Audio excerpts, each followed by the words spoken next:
Welcome. So this is going to be a live based on the lost art of resurrection, initiations, secret chambers, and the quest for the other world by Freddy Silva. Okay. So this book is by Freddy Silva, and I'm actually going to not wait. I'm just going to start reading. So this is about initiation. We're talking about the secret mysteries. And we're talking about the secret mysteries that Mary Magdalena was involved, Yeshua was involved, and other sages, wise ones were involved. The mind is affected and agitated in death, just as it is in initiation into the grand mysteries. The first stage is nothing but uncertainty, laboring, wandering, and darkness. And now, arrived on the verge of death and initiation, everything wears a dreadful aspect. It is all horrors, trembling, and affrightment. But this scene once over and miraculous and divine light displays itself. Perfect. And initiated, they are free. Crowned, triumphant, they walk in the regions of the blessed.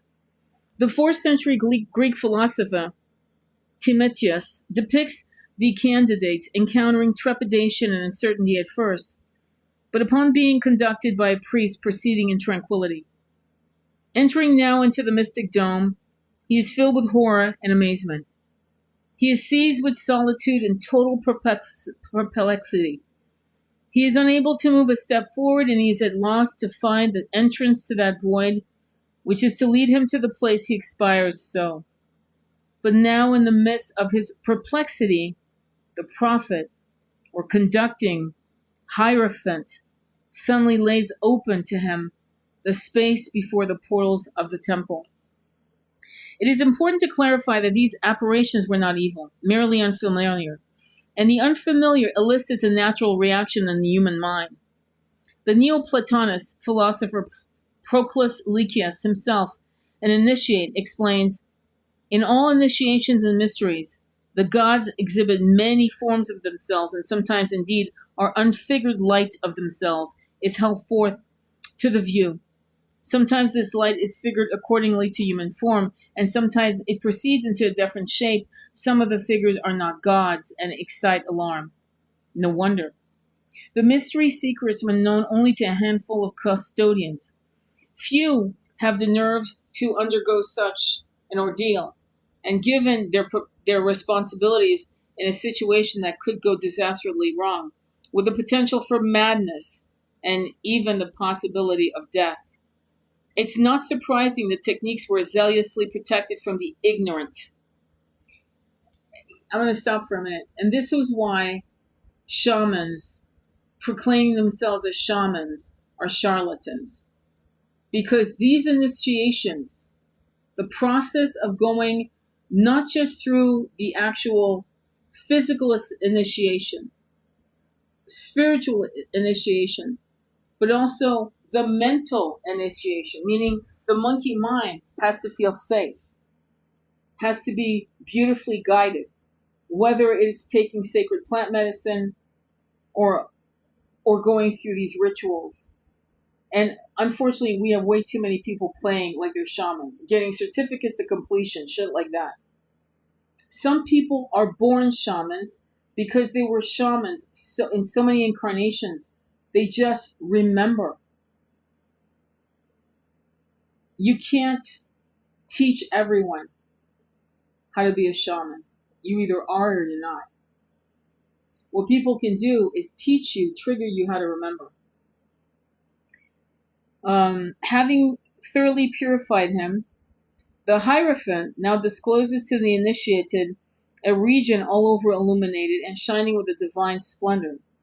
The cloud and thick darkness are dispersed, and the mind, which before was full of discollant obscurity, now emerges, as it were, into day, replete with light and cheerfulness out of the profound depth into which it has been plunged.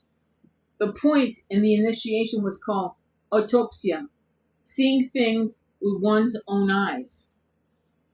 The 2nd century Berber writer Lucius Apuleius describes his initiation as being like a voluntary death and like salvation obtained by grace. And by his direct experience with the divine goddess, he was, in a certain sense, reborn and brought back on road of a new blessing. For Lucius, this goddess was Isis, and meeting with her was regarded as a sacred marriage. The process required long preparation and the willingness of the candidate to be patient until the goddess deemed it appropriate for him to be admitted into the other world. If you successfully passed these tests, you achieved a great degree of self-consciousness, not to mention omnipotence and omniscience. Initiates who experienced living resurrection and successfully rose at dawn walk back into daily life with a sense of higher purpose, greater moral integrity, and reduced fear, practicing what they preached among the dead.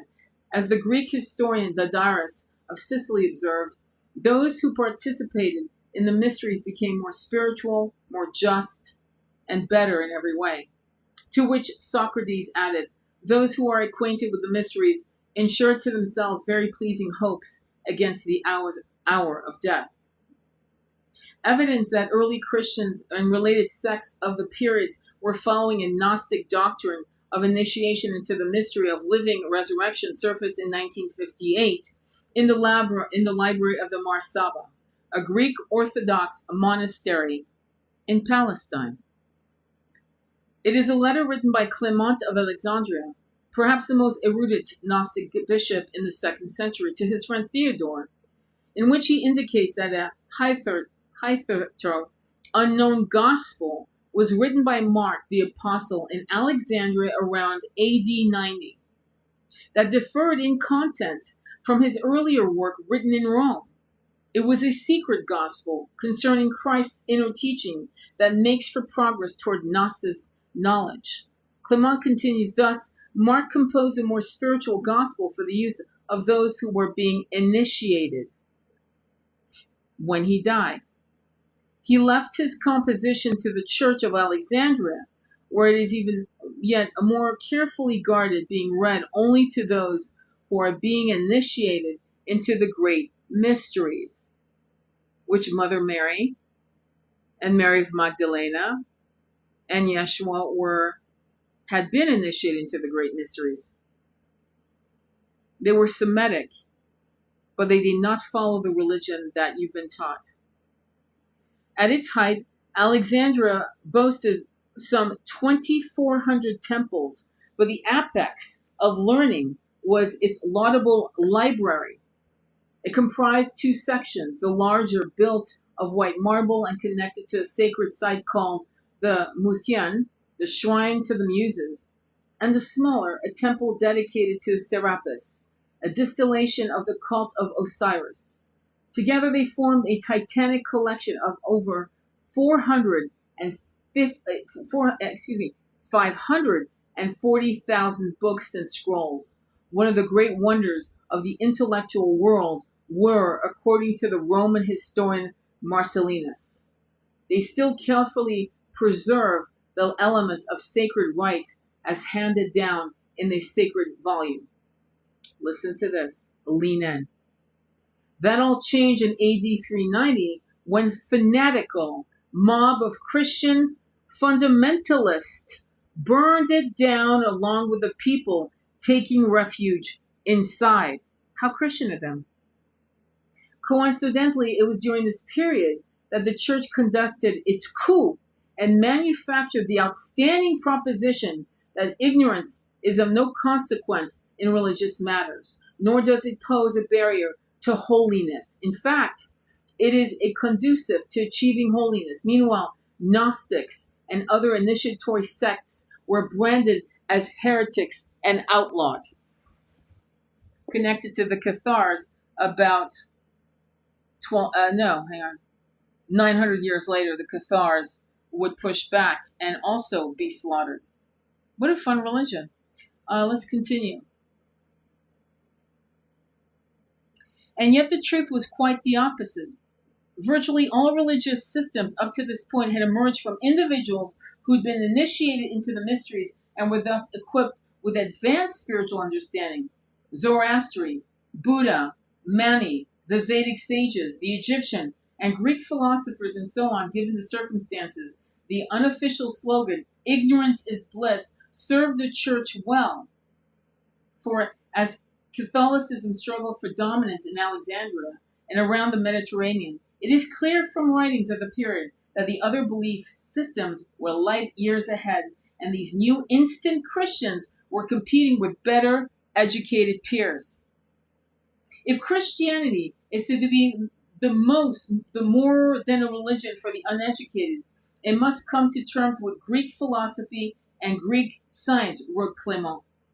The new religion, having disposed of or ignored the secret teachings, was considered less sophisticated, advertising as it did a simplistic, esoteric message preached by Paul to a largely illiterate flock.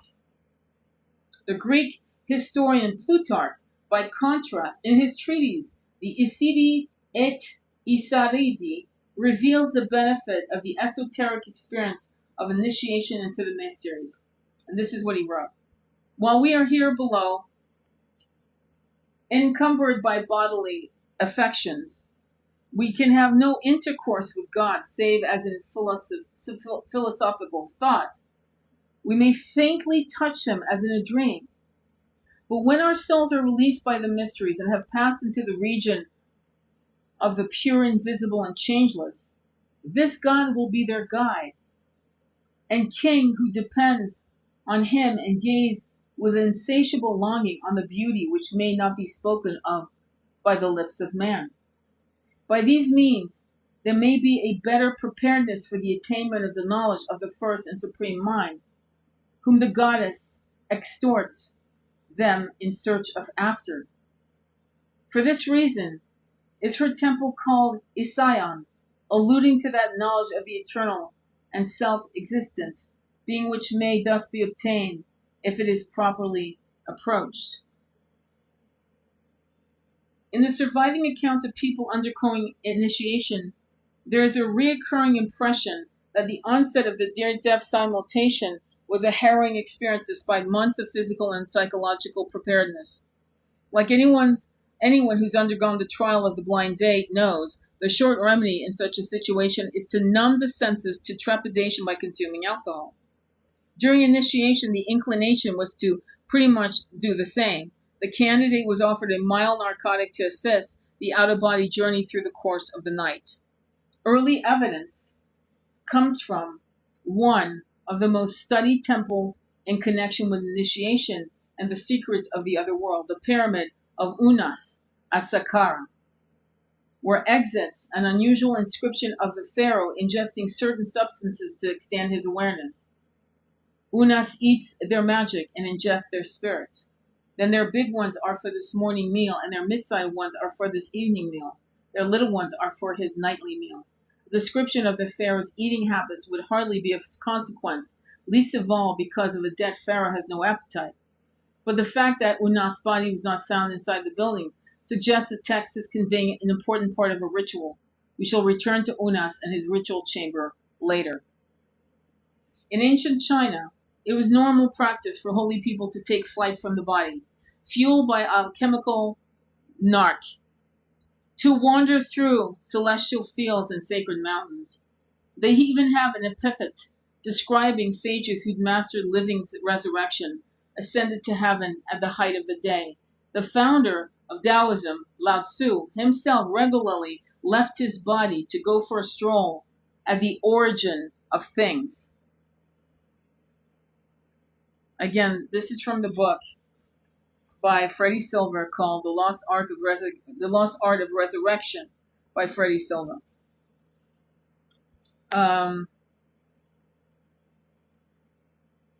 Evidence of mild hallucinogens is found in the ancient Persian text of Zan-I Vaham Yats, which describes the initiation of the philosopher prophet Zoroaster around 550 BC. Ormazed, the sacred spirit, the creator of the righteous and corporal existence, took the hand of Zoroaster and put liquid omniscient wisdom into it and said, "Drink of it."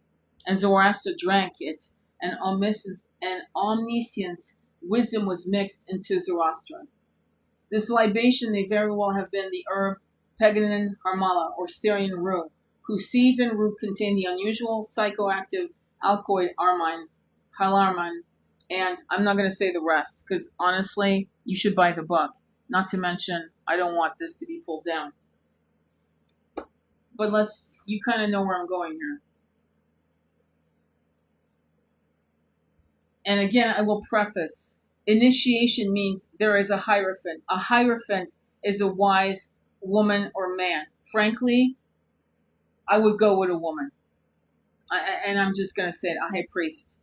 And I would still be fucking careful as shit with a high priestess. I would be very, very careful. Okay? But another way to do it is through, as I said many, many times, through sound frequency. So he talks about this. He goes right into it, into Egypt, what they did, their initiation, and so forth. And these ancient cultures, it's like we've gone fucking backwards, man. We're not awakening, and we're not being allowed to awaken. And some of us need help. Not everyone needs help in this way. But people who are already attuned to the other worlds, all you need to do is work on your chakras and meditate and do pranayama, breathing exercise, and surrounding yourself with high frequency wands, not the one they sell on TikTok. That's bullshit as shit.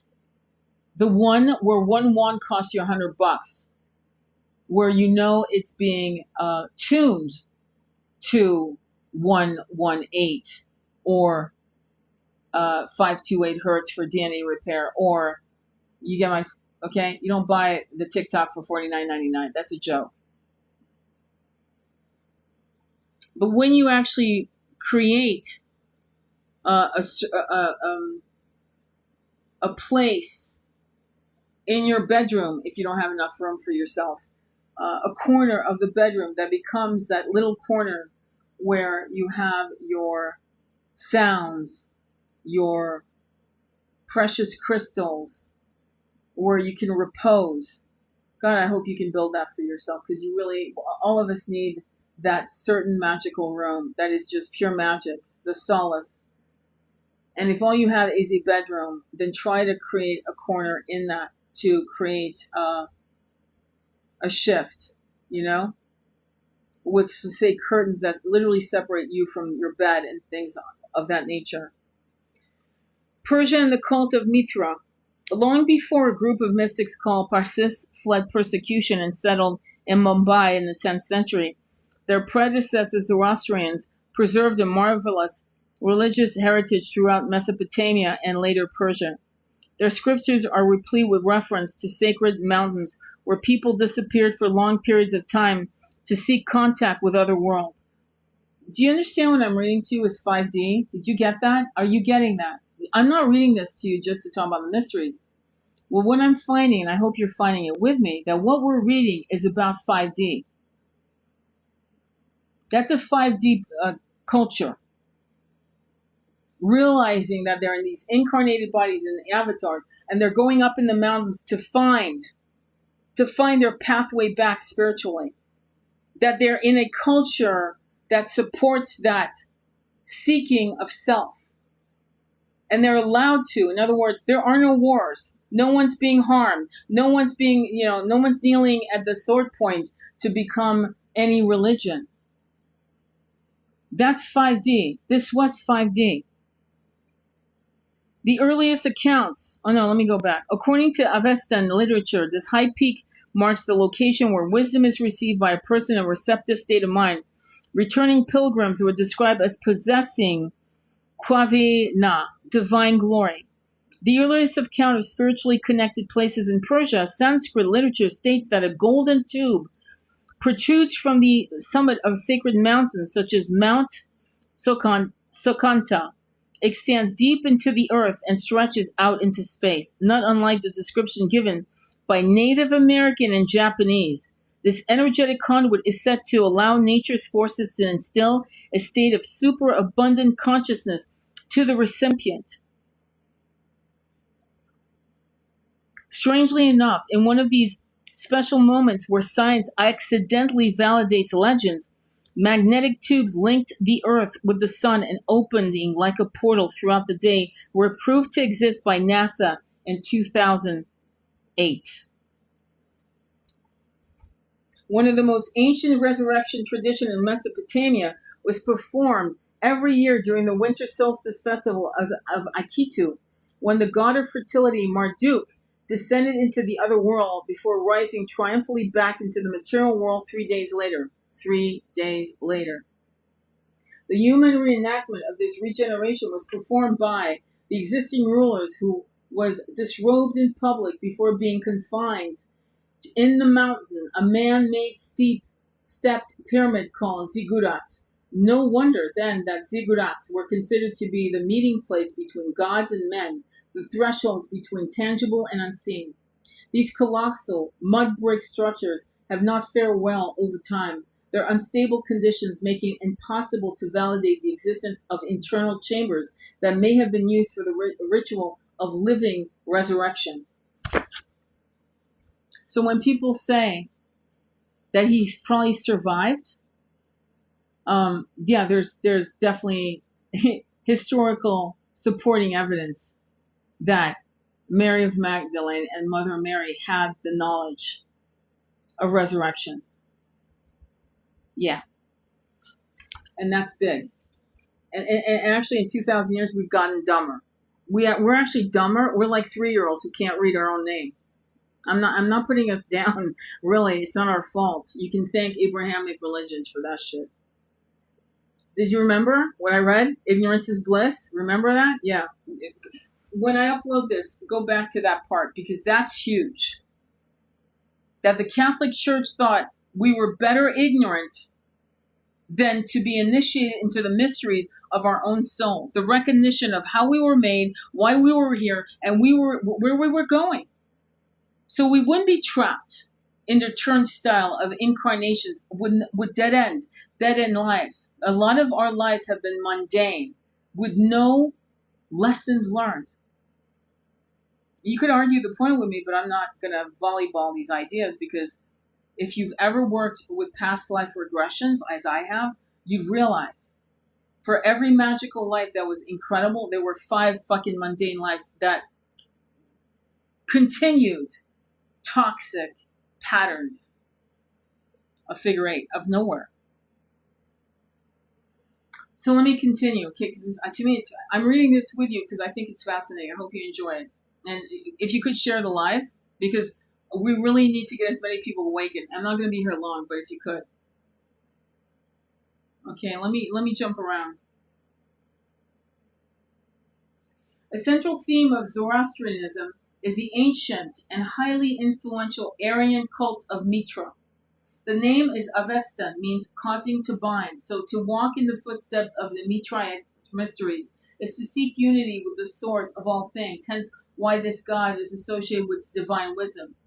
He is also the guardian of the bridge of separation, the route that connects the soul with the other world. Mitra appears in Vedic literature around 2000 BC. Did you hear that? 2000 BC, as a rejuvenating god, often paired with a female counterpart named Varuna. Did you hear that? Often paired with a female goddess. If you look back at history, Buddha not being one of them, just to be clear, who was born 650 years before Yeshua, they're all paired with a feminine counterpart. All of them are paired. Forming the principle of paired opposites like the sun and the moon. He was a solar chariot god, partook in a sacred meal, and his act of self-sacrifice was an example for others on the quest to find redemption for the soul and thus victory over its earth-bound existence. Mitra's symbolic color was red, the color of twilight prior to sunrise, and every December 25th, he was reborn from a rock. A bright light in the sky heralded the event, drawing shepherds to the location, whereupon they are informed of the importance of the event by a divine messenger. Other unspecified gods are also in attendance. His life was then celebrated a second time at the spring equinox. Resurrection. Mitra was so influential throughout Persia that he was absorbed into the teachings of Zoroastri as Mitra. In this cult, aspirants immersed themselves in an underground stone chamber, either natural or man-made, where they underwent regeneration after being enclosed within a kind of boat or retaining vessel for a predetermined amount of time. Initiations into the mysteries require the hero to enter a dark world, a cave or chamber representing the primordial womb, aka the matrix, the womb, the matrix in Latin, from which all life originates. To sacrifice his animal material urge of his spiritual soul is to be reborn and released. The god-man Mitra himself was said to have entered a ritual cave and killed his animal material self by plunging a knife into the spinal cord of a bull, causing a cornucopia of wheat and wine to be released and offered to the sun. The tale later resurfaces in Minoan, Crete, where the hero, Theseus, undertakes a journey through an underground labyrinth to successfully slay his animal self, the Minotaur. The philosopher Porphyry of Tyre writes that temples associated with this cult were mirror images of the original grotto consecrated to Mitra somewhere in the mountains of Persia. Porphyry also notes how during initiation the candidate was presided by the moon or a lunar deity, which itself was equated with a cow or a bee, as were the priestesses and attendants who were dressed as bees. Preparations began with baptism, followed by severe disciplines of the body, sometimes by as much as 8 different types of trials in which aspirants demonstrated their courage, mental fortitude, and mindfulness. All these tribulations were intended to facilitate the candidate's peaceful regeneration in paradise, where they successfully reemerged from the door of the cave or chamber. Initiates were deemed reborn from a heifer, declared resurrected, and thereafter represented by a bee. Such traditions must have endured for considerable time because evidence of their practice were discovered by Alexander the Great when he vanquished Persepolis in 33 BC. Alexander visited a temple built by the Persian king Cyrus, a ziggurat intended as the king's tomb, but with the notable exception that there was no evidence of a body ever having been interred. Legends say that Cyrus was actually buried under his ziggurat, which itself is located in the midst of an area of the Persians called Paradise. On the summit stood a rectangular building with a chamber at its heart, accessed by a very narrow passageway. It was here that Alexander found a golden bed, a trough, or a ritual sarcophagus made of gold, and an abundance of garments. Clearly, there were items that were superfluous to a dead person, giving the impression that the chamber was meant for a living being expected to return to daily duties. More to the point, it suggests that for several thousand years, a ritual associated with living resurrection was conducted in this part of the world. So it's interesting, too, because if you look at Yeshua, because I actually believe he existed, by the way, and I do believe that we as humans repeat patterns. I mean, you know that's true. We've repeated patterns in our incarnations, toxic patterns, karmic patterns, hence the concept of karma. But when he fasted, okay, and he fasted for 40 days, that is an exorcism of the soul. Can you imagine? On water, and barely that.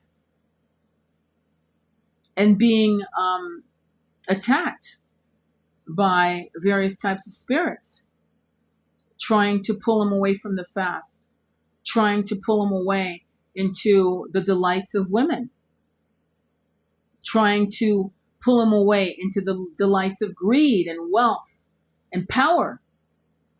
Bow to me and I will make you king of all of this. And then when you look at the resurrection, right? This was a magical cult that understood the alchemical truth of reality, thought become matter, of healing energy, frequency, sound. I mean, you can't argue this with me, because if you've ever done a sound bath, well done by a good musician, and you've laid down in a yoga studio, with dim lights, sound bowls, and chimes and whatever else they're pulling out. You know how you felt when you walked out after that half hour, 30, whatever, 60-minute session. You're fucking floating. You're healed. Something in you has healed. Your chakras have been absolutely purged of some scars, impressions, and, all kinds of weird shit that clung to you, and you didn't even realize it until you allow yourself to surrender to the powerful administration of beautiful sound healing. And there's nothing like sound healing when you're there in front of the person offering their gifts. It's not the same as listening to that sound in your living room. There's certain frequencies that are filtered out, and that's common sense. So again, I wanted to read this to you. I think this man is so brilliant. Again, the Lost Art of Resurrection. Let me see, because my phone is, I'm going to be dead, but hang on, let me see if I can. I'm going to read something else. Hang on, okay? The Japanese have initiations.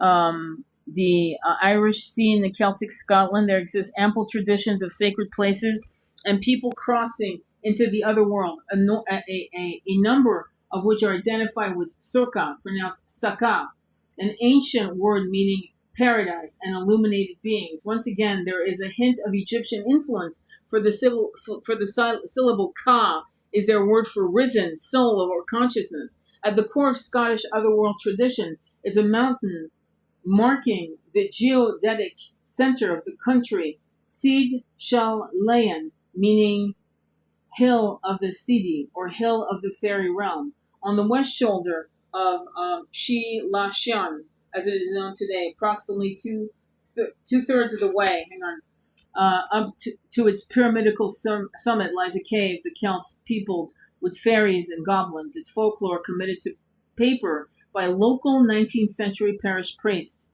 There is a very remarkable cave near the southwest angle of Seychellen at the Shilleng called Tom A. Moray, Cave of the Giant. Some miles to the east, there is an opening in the face of a rock which is believed to be the termination thereof. Several stories are told and believed by the credulous relating to this cave that the inside thereof is full of chambers or separate apartments, and that as soon as a person advances a few yards, he comes to a door which the moment he enters closes at it open of its own accord and prevents his returning. According to Reverend MacDonald, the stories were related by people who may be characterized as intellectual, sober, and industrious in their habits, honest in religion. The only people known to have frequented this abode of supernatural beings were individuals believed to have been initiated into the secrets of nature, a tradition traced back to an autonomous group of local hermit monks named the Kuldi, who once were associated with the early Celtic church, formerly known as Chaldeans, from the Aramaic Khalid, friend of God. They migrated from Asia Minor, and their practices were extensions of Druid, Manishan, and Essene beliefs, all of which shared the same tradition of initiations and living resurrections. This tradition finds its counterpart on the island of Mul, stepping stone to the sacred isle of Iona. Mul's own venerable holy mountain, Ben Mor, rises formidably above an unusual feature, an enormous cave with a mouth gaping at the Atlantic and wide enough to swallow the setting sun. MacKinnon's cave is connected with many eerie legends. Folktales describe initiates performing rituals there during pagan times on a massive flat stone called Fingal's Table, which rests in a chamber deep inside the horizontal volcanic tube. Certainly the environs are protected by enough superstition to keep the superficially curious away. In addition to a sea that enters the cave and flows far inland with the rising tide, it is said that the cave's recess pass right through the mountain to the other side of the island, allowing those who so inclined to enter into the west and emerge into the sunrise in the east. Holy shit. That was then. Today, the rear of the cave is blocked by sand and debris, but assuming the legend is true and the natural chasm does run beneath the island, such volcanic features are common in this part of Scotland. This is incredible. So we're seeing how Earth, and I saw that, I think Freddy Silva was in, I'm trying to remember if it was Sardinia or if he was in Sicily. I think it was Sardinia. And there was a cave. There was a series of caves that were carved for various stages of the feminine, from her as a child, to her first menses, to her fertility as a woman, pregnancy, and menopause, and to the end of her life. So this was very much an initiation. And I remember Freddy Silva saying he stepped into the cave and felt as if he was doing something sacrilegious, because he's a man and he should not have been in the cave. He said so himself. He felt so uncomfortable in entering that he actually left in respect to the energy of that cave that had been absolutely only for the initiation of the feminine. Let me see here.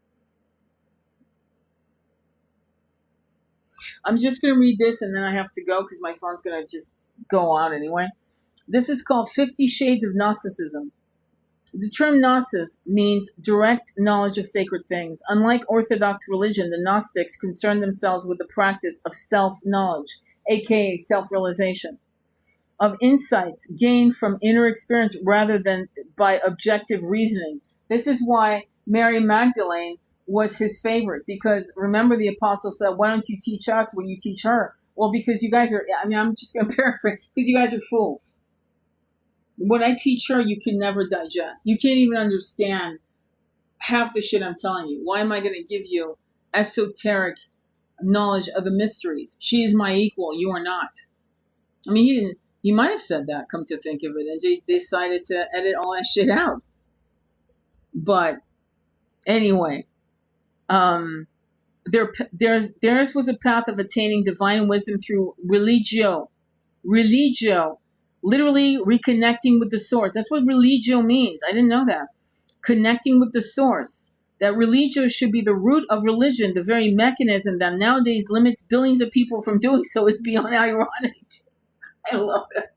Real, holy shit. These goals were pursued and attained in the inner temples through psycho-spiritual methods beyond prayer, rituals, or toning, and by meditative disciplines involving trance. Yeah, you can't go into a trance unless you meditate. And if you guys aren't meditating every day, you're not getting there. You're not going to be able to touch into these incredible spiritual mysteries. You have to meditate to then get into the trance, the application of subtle energies, and as the Egyptians already knew too well, the use of symbolic science and language that provided a level of control throughout the entire process. One of the most fascinating Gnostic Gospels is the Treatise on Resurrection. In this work, the ordinary human existence is referred to as a spiritual death, whereas living resurrection is the moment of personal enlightenment. The ritual experience reveals what truly exists, and whoever grasps this idea becomes spiritually alive. They can be rescued from the dead immediately. It's an idea that reverberates throughout the Gospel of Philip, which actually chastises ignorant Christians who take the resurrection literally. Anyone who believes in resurrection as a literal truth is a fool. And further, this was a quote, by the way, and further along, those who say they will die first and then rise are in error. They must receive the resurrection while they live. One of the last places where these mysteries were openly discussed was in the city of Alexandria. Clement, a Gnostic scholar, and a bishop of the period, describes in his treatise, Mysteries of the Faith Not to be Divulged to All, how the secret mysteries were concealed within the framework of each teachings so that the uninformed, the dead, quote unquote, they were perceived as literal stories, whereas the informed discerned subtler, more meaningful information. The wise do not utter with their mouth what they receive in counsel. But what you hear in the ear, says the Lord, proclaim upon the houses. Allow them to receive the secret traditions of the true knowledge and expound them aloft and conspicuously, and as we have heard in the ear, so to deliver them to whom it is requisite, but to all without distinction. the uninitiated what is said to then be its parables. Clement further elucidates on the importance of maintaining Gnostic teachings away from the reckless. Did you hear that? Away from the reckless. Its practices being of such profound nature that they require of neophytes a high degree of personal and moral, did you hear it? Moral responsibility. It is not wished that all things should be exposed indiscriminately to all on Sunday, or the benefit of the wisdom communicated to those who have not even in a dream been purified in soul, nor are the mysteries of the Logos to be expounded to the profane. End of quote. He also makes clear of how the Gnostics as well as early Christian sect practiced two forms of the mysteries, the lesser mysteries for beginners and the greater mysteries which lead to full Gnosis and initiation. The secret tradition of true Gnostics was transmitted to a small number by a succession of masters and not in writing. That's what Mary Magdalene did when she went to France. She was teaching and initiating until the Cathars, revealed themselves, if you will. This is why I laugh when people say, oh, the great kings had the blood of Christ and Mary. I'm like, you're so stupid. You're so stupid. They would never. They would never intermarry with anything that was royal, that would subjugate the masses. They would never. They were more into the mysteries. They were badasses. They weren't interested in gold. They were interested in not fucking coming back into some of this shit show that was being revealed, that was actually coming through because of emperors and warriors and, the greedy 1%. The final stages of initiation were heavily concealed with ritual purifications and special instructions given prior to the mystical reveal. The secrecy came in particularly useful during Catholicism's formative period, when anyone indoctrinated outside the church's dogma was likely to be murdered, Gnostic Christians included. It says a lot. So this book is incredible. Incredible. And it doesn't get enough play at all. Again, the book, and I'll leave you here, by Freddy Silva, The Lost Art of Resurrection, Initiation, Secret Chambers, and the Quest for the Other World. The Tibetans were also famous for that. It goes into pretty much all the great societies. Secrets of the Beehive, the Egyptians, Mesopotamian, China, Japan, the Celtic. Hang on. He goes into Africa. I believe it would be, Pharaoh has left the building. He's amazing. He's like one of the great spiritual scholars, and I would call him an anthropologist of truth, not the bullshit from the 19th century, which was riddled with racism and lies and so forth. Incredible. There's some pictures in the book, by the way, just so you know. And then finally, his last. You know what? I might read this tomorrow. Okay, if you want me to read it, let me know. Thank you. Sounds wonderful. Yes. So tomorrow I'll come back and we'll read some more, right? And we'll have fun, and we'll go from there. Okay. But meanwhile, I'm gonna go ahead and upload this on my my YouTube channel. Please follow me on YouTube, and for more ancient mysteries. Much love on your journey. Namaste. Be well.